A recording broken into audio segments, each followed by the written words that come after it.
آج ہم اردو کے جس مقبول ترین شاعر سے آپ کا تعارف کرانے جا رہے ہیں، ایک زمانے میں اس نے اپنی غزلوں سے پورے ہندوستان میں دھوم مچا دی تھی۔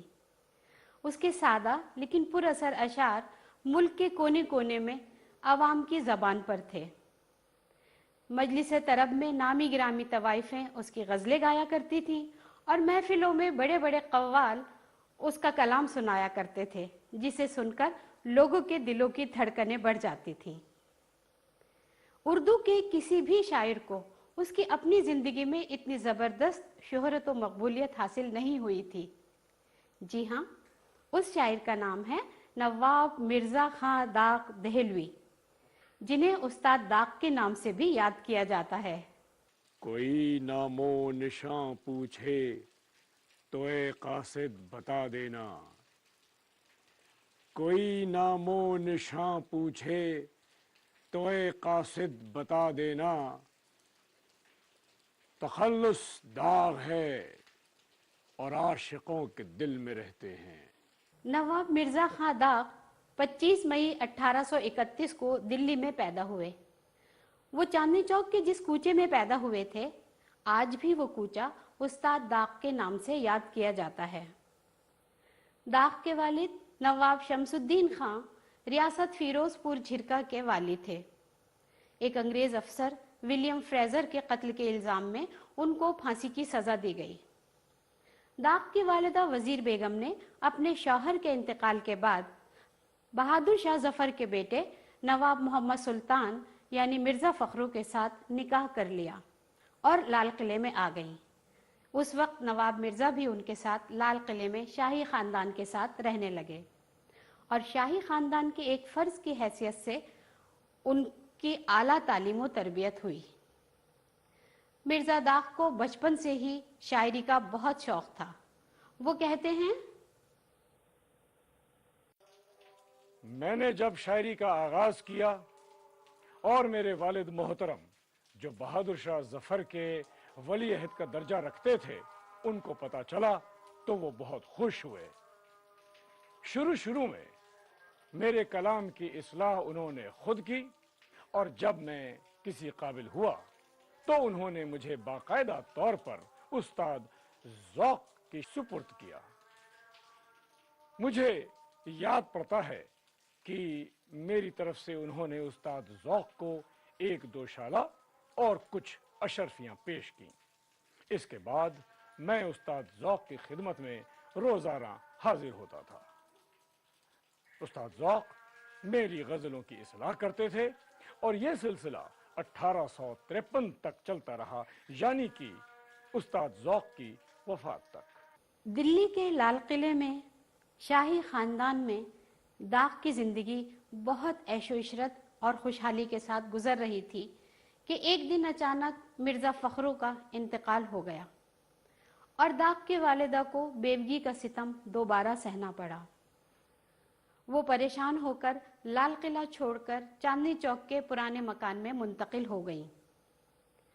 1857 کے عظیم سانحے نے رہی سہی کسر بھی پوری کر دی اور انگریزوں نے ہندوستانیوں پر ظلم ستم کا لامتناہی سلسلہ شروع کر دیا۔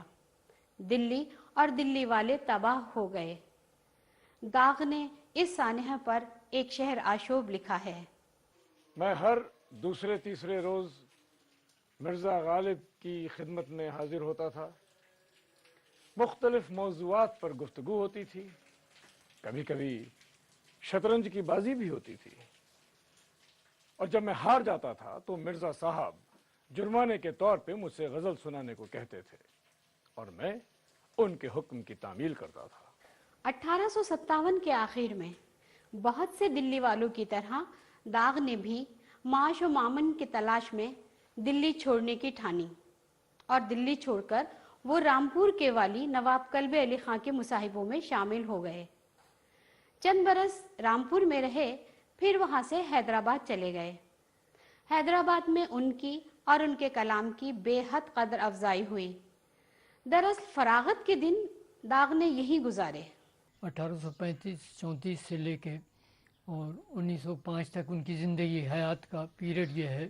اس درمیان میں اردو غزل بھی اپنا بدل رہی تھی، سلیقہ اور طریقہ، اور نظمیں بھی آ گئی تھیں۔ داغ کی زبان اور ان کی فکر دونوں کو ملا کے دیکھنا پڑے گا۔ ان کی فکر ان کے چاروں طرف جو کچھ زندگی تھی اس سے آئی تھی، زبان ان کی جو قلعہ معلیٰ کی زبان تھی اس سے انہوں نے لی تھی۔ تو اس طرح سے داغ کا یہ مزاج بنا زبان کے معنی میں، اور ان کی غزلیں ایک سے ایک ہیں، آپ سبھی جانتے ہیں۔ وہ خاص طریقے سے عشق و محبت کی باتیں جو علانیہ یا بہت سی باتیں لطف لینے کے لیے کہی جاتی تھی، وہ ان کی مخصوص ان کا مزاج ہے اس کا۔ اب سبب اس کا جو بھی ہو، تو اس وقت ان کے گانے والیاں اور گانے والے سب انہی کی غزلیں گاتے تھے۔ زبان کو ایک خاص کینڈے سے انہوں نے اپنے آپ بنایا تھا، اور وہ خاص طریقے سے رقص و سرود کی محفلوں میں ان کی غزلیں خاص طریقے سے گائی جاتی تھیں، اور بہت سی ایسی چیزیں ہیں کہ جو آج بھی ہم لوگ ان کے اشعار کوٹ کرتے ہیں۔ 18ویں 19ویں صدی میں جو زبان جس میں ذوق اور اس غالب اور ان سے پہلے میر وغیرہ ہو چکے تھے، یہ وہ زبان تھی کہ جو داغ کو ایک طرح سے وراثت میں ملی۔ تو لہذا داغ کی زبان جو بنیادی طور پر ہے وہ دہلی کے عام بول چال کی زبان سے زیادہ قریب ہے۔ داغ کے زمانے میں بہت لوگ تھے، لیکن داغ کی نے جو زبان استعمال کی اس کا سلسلہ ملتا ہے ذوق سے اور شاہ نصیر سے اور پرانے شاعروں سے جو دلی میں تھے اور جن کا اثر بہت زیادہ تھا۔ داغ نے اس کو قبول کیا، اور پھر نہ صرف اس کو قبول کیا بلکہ پھر جن موضوعات کو انہوں نے لیا وہ نفسیاتی طور پر عام آدمی کی زندگی سے بہت قریب تھے، لہذا عام زبان میں ان کا اظہار بہت زیادہ یعنی قابل قبول تھا لوگوں کے لیے۔ اور زبان میں صرف زبان ہی نہیں ہے، محاورہ بھی ہوتا ہے، استعارہ بھی ہوتا ہے، تلمیحات بھی ہوتی ہیں، اور اس کے علاوہ ایک اپج ہوتی ہے آدمی کی چیزوں کو قبول کرنے کی۔ داغ کی شوخی اور خوش مزاجی کے بہت سے قصے مشہور ہیں۔ وہ جس جگہ بیٹھ جاتے تھے محفل کو اپنا گرویدہ بنا لیتے تھے، اپنے پورا سر اشعار سنا کر اور اپنی پرلطف باتوں سے محفل میں گلزار کھلا دیتے تھے۔ دراصل داغ باغ و بہار طبیعت کے مالک تھے، لیکن ان کے مذاق کرنے کا بھی ایک معیار ہوتا تھا۔ ایک دفعہ کا ذکر ہے کہ وہ اپنے گھر کے مردانے میں نماز پڑھ رہے تھے۔ نصیر میاں، ارے نصیر میاں! جی حضور۔ ارے بھائی کہاں تھے آپ؟ ابھی کوئی صاحب یہاں آئے تھے۔ جی ہاں، میں نے آواز تو سنی تھی، مجھے لگا آپ مردانے میں ہوں گے، ملاقات تو ہو ہی گئی ہوگی۔ آج کل آپ سمجھنے بہت لگے ہیں، جلدی سے دوڑ کے جائیے، دور نہیں گئے ہوں گے، فوراً بلا لائیے۔ جی حضور۔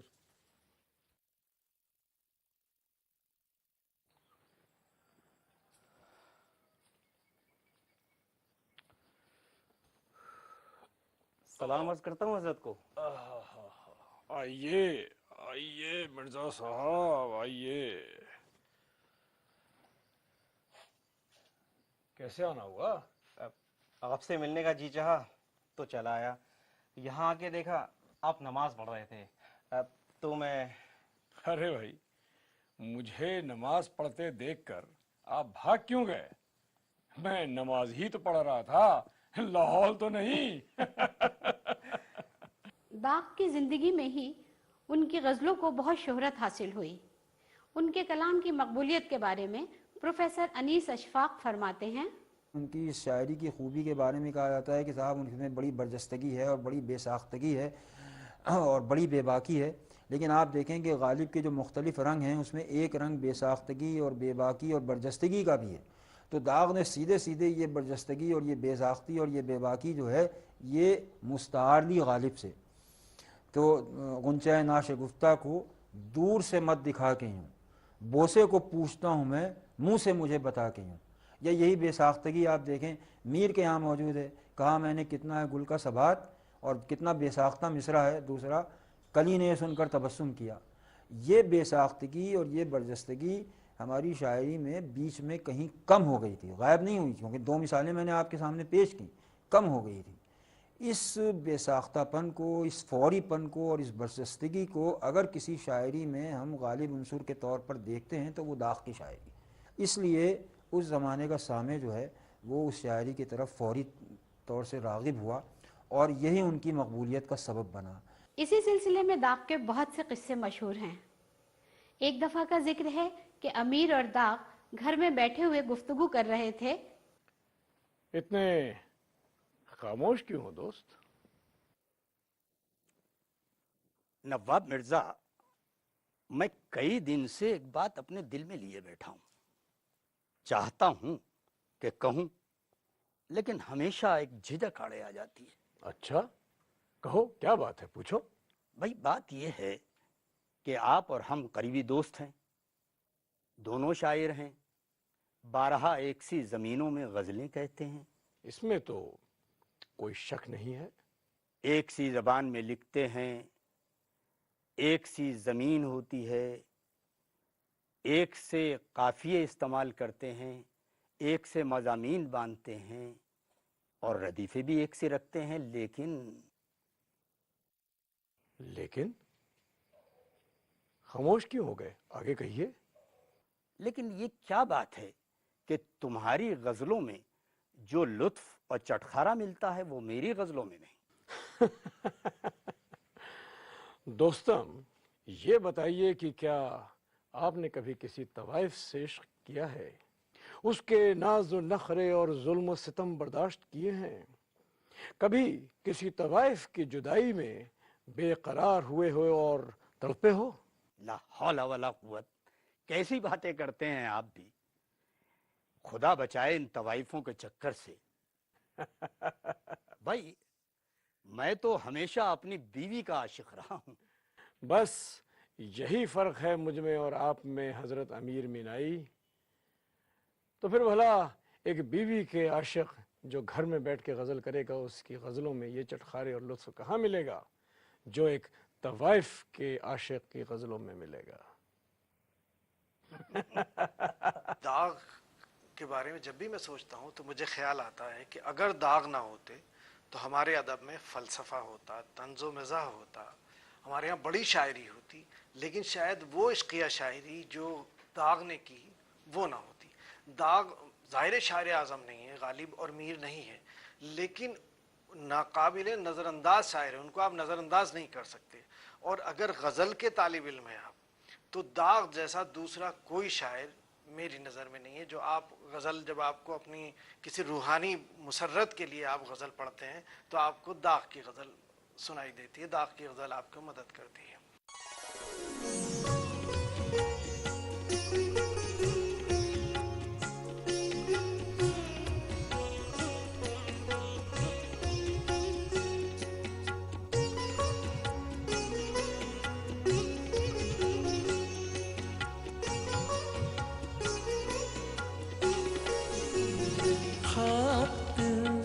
سیاہ لحاظ سے مہمان تو گیا، خاطر سیاہ لحاظ سے مہمان تو گیا، جھوٹی قسم سے آپ کا ایمان تو گیا، جھوٹی قسم سے آپ کا ایمان تو گیا، خاطر سیاہ لحاظ سے مہمان تو گیا.